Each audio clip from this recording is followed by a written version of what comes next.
It's time for Tim's Selfish Questions. I have a question about multifamily.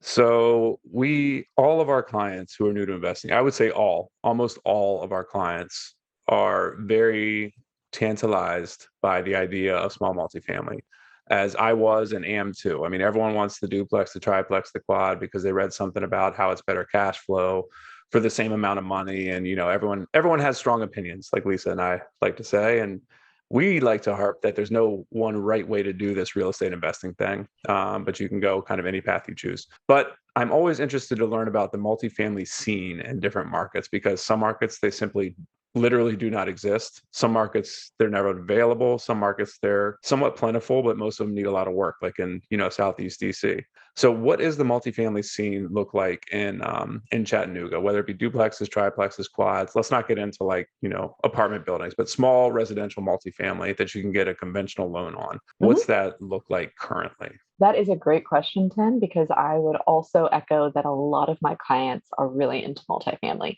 And we do have what I call a respectable amount here. Moving here from Northern Virginia, there was no multifamily in Northern Virginia at all. Uh, and so here we do have a respectable amount of, duplexes, triplexes, quadplexes. What's interesting here is we might have like a street with multiple multifamilies on it. Generally, the multifamilies can be very well interspersed with single families. And so Oh, I interesting. feel, we can have multifamilies in A class, B class, and C class areas. I've had a client in a C class area actually followed by a duplex that was on a street where every house you could see from that was a single family. Hmm. I've also had clients buy a duplex in an A class area that was on a cul-de-sac entirely of duplexes. So that's what I'd kind of say. We have it by itself. We have it on maybe like a street of multifamily, but it's not like there is a segment of town or certain area or certain class that has it. It's in all property classes. Huh. That's really interesting and very, I would say, unique. Like, I don't think there's Hmm. many markets where that's the case. It's typically either or. Like, you very rarely Hmm. see like a duplex or triplex interspersed between a street of single family. So that's actually Right. super cool. Like, you can actually end up buying like a single family on a street and then buy a duplex on the same street. It's kind of a cool little niche. Huh. It is. Interesting. Yeah, that's why, I share it because it is interesting to understand that aspect of it. I would say that honestly, from March on, so our spring rush here really started in March. And from March on, the multifamily market here has had a lot of demand. I suspect that it's because of, bigger pockets and real estate investing really promoting multifamilies. Yeah, And totally. so, and so if you look historically, like pre-March, they sold at what we would like to buy them at. They sold at, you're going to get a better return for your purchase price. You're going to have the safety of, not having complete vacancy and things like that. But honestly, since March on, if you compare a single family and a multifamily investment here side by side, generally when you're looking at like your gross rent to your purchase price, it's going to be better on a single family than on a Hmm. multifamily here. I 100%. think, and that's such a good point. Lisa makes that point with all of our clients because the clients that come to us and say, listen, I want multifamily because the returns are better. Lisa always kind of shrugs her shoulders and goes, eh? Right. That depends. That's simply Hmm. not always the case. It depends on the Right. market. It depends on the time. So I think Hmm. that's a really valuable point to drive home, especially to newer investors that, black and white situation where you can just get a multifamily and get better returns. Hmm. As case in point with Chattanooga, that's not the case right now. Better returns are on Yeah. single family. So are you better off purchasing two single families than a duplex? Probably right now, Yes, right? often, yes. And our single families are so reasonably priced here that that can be very doable, Hmm. Yeah. So, I'd say maybe 5 to 10% of the transactions I've had this year have been multifamilies. And some have popped up. We have our client in common who did get a great deal on a duplex. Yeah, for sure. And so, it can pop up. Honestly, when clients come to me and they're looking at multifamilies, I usually recommend that we look at single families as well, just because there's such greater supply there and there tend to be better returns. But every once in a while, a great multifamily deal does come up. No, I think that's a good point. Just know your market, know what you're Mhm. looking for, know the returns that you need to make that investment worthwhile Right. for you, and get the property or the asset that works for that. I think not getting pigeonholed into one or the other is super important. Yeah, I think that's key. The other thing I point out to people about multifamilies here is while we have a respectable amount, the volume of closed transactions that can be used for an appraisal is still going to be lower. And so, some people come to me and they really want to burr a multifamily. And I always warn them that that appraisal for that refinance is not, it's more of a, roll of the dice. It's less of a sure thing because so much of an appraisal depends on having good comps. And if you've only Yeah. like right now, under 300,000, we have maybe 20 multifamilies on the market throughout the entire MLS area here to give you an idea.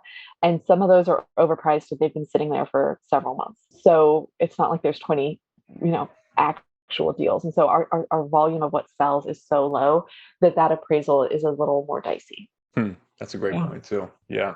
So Adrienne, as we near the end of our conversation, I would love to hear from you. What are some of your words of wisdom that you offer to out of state / out of country investors? Great question. I have had roughly 60 transactions closed this year, and nearly all of them are with out of state or out of country investors. And so I would say the first thing I would say is, okay, I guess my first thing, and honestly, it applies to everyone, is I'm all about the numbers. My background is, business and finance and then teaching math.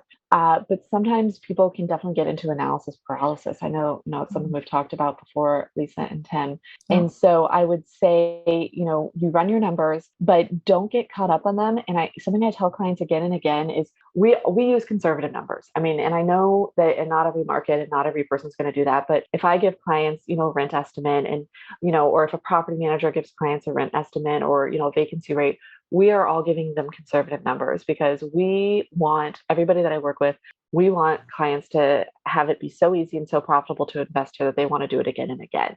And we're going to get that repeat business by giving you numbers that you're easily going to meet or exceed. So like the contractor gives conservative numbers, the property manager does, I do. And so what I tell clients coupled with that, or the wisdom part of that, I guess, is, if you're running your numbers and something looks like a single, go ahead and take action on it, because when the actual numbers come in, that single is going to be a double, a triple, or a home run.